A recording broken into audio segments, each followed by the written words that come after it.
दोस्तों, गंजापन यानी कि बाल झड़ना आज एक बहुत बड़ी समस्या बन चुकी है। पहले बाल झड़ने को बुढ़ापे की निशानी समझा जाता था, क्योंकि तब केवल बूढ़े लोगों के बाल झड़ा करते थे। लेकिन अभी समय और समस्या दोनों बदल गए हैं। बाल झड़ने की समस्या से अब बच्चे और जवान दोनों ही परेशान हैं। इतना ही नहीं, अब तो महिलाओं में भी ये समस्या देखने को मिल रही है, जिसके कारण इन्हें कई बार शर्मिंदगी का सामना भी करना पड़ जाता है।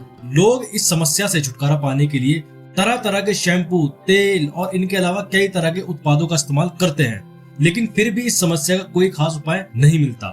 दोस्तों, इस वीडियो में मैं जो आपको तरीके बताने जा रहा हूँ, अगर आपने उनको कर लिया तो आप अपने बालों का गिरना हमेशा के लिए खत्म कर सकते हैं। So relax and watch this video till the end.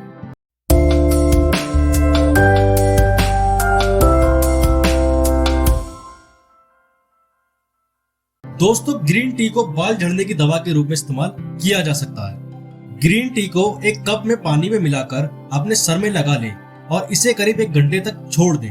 Green tea में एंटीऑक्सीडेंट्स होते हैं जो बालों को झड़ने से रोकने में मदद करते हैं। बाल झड़ने के उपाय के लिए आप नमक और काली मिर्च का प्रयोग कर सकते हैं। पिसा हुआ नमक और काली मिर्च हमें 1-1 चम्मच लेना है और 5 चम्मच नारियल के तेल में मिलाकर गंजेपन वाले स्थान पर लगाना है। माने या न माने, ये नुस्खा बालों का झड़ना रोकने में मदद करेगा। नीम अपनी मेडिसिनल प्रॉपर्टीज के लिए जाना जाता है। हेयर फॉल रोकने के लिए इसको मास्क की तरह इस्तेमाल किया जा सकता है। इसे बनाने के लिए नीम की पत्तियों को उबाल लें और फिर उसे पीस कर पेस्ट बना लें।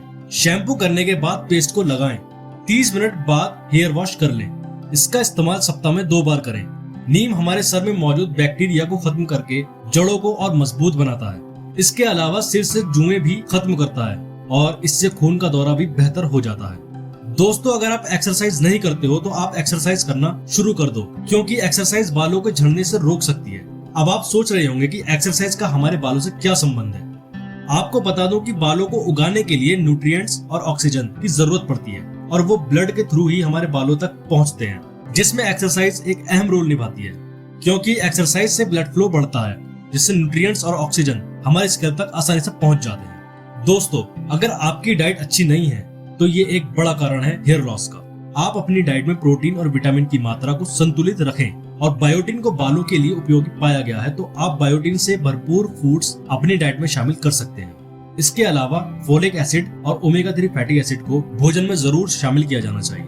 ये अच्छी हेयर ग्रोथ के लिए बहुत जरूरी है। दोस्तों, अगर आपको डैंड्रफ है तो डैंड्रफ बालों का जानी दुश्मन है। बालों के झड़ने का सबसे बड़ा कारण ये डैंड्रफ ही है।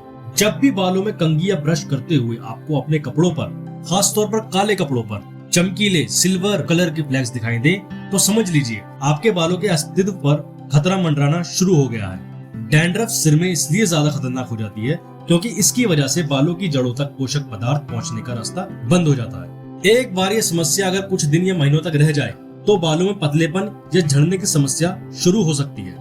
अगर आप चाहते हैं कि मैं डैंड्रफ को दूर करने के ऊपर एक वीडियो बनाऊं, तो आप मुझे कमेंट करके बता सकते हैं। अब बालों के लिए कौन कौन से तेल सही रहेंगे, इस बात को लेकर लोगों में काफी भ्रम देखने को मिलता है। आप सिर्फ और सिर्फ नेचुरल तेलों का इस्तेमाल करें। ये तेल कोकोनट ऑयल हो सकता है, लेवेंडर ऑयल हो सकता है, ऑलिव ऑयल हो सकता है या अन्य ऑयल भी हो सकते हैं। हेयर लॉस रोकने में इन ऑयल्स की बड़ी भूमिका होती है।